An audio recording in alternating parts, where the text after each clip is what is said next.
wahi mapema sana. Ujenzi wa kisasa kabisa, au sio bwana?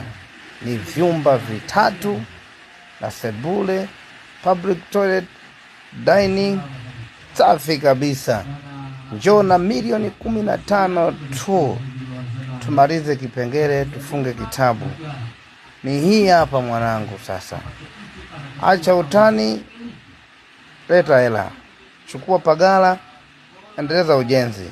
Kilichobaki ni mbao tu au kenchi.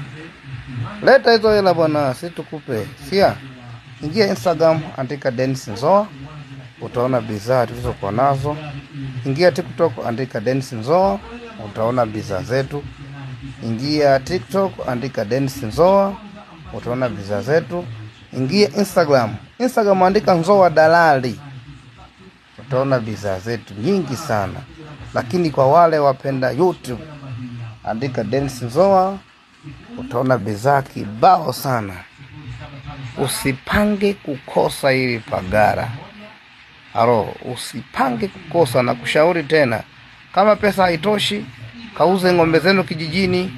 Kama pesa haitoshi, mwambie baba auze shamba upande. Njoo ununue hii kitu nzuri, iko mjini. Karibu sana sana sana sana. Usipange kukosa. Oh yeah. Ciao.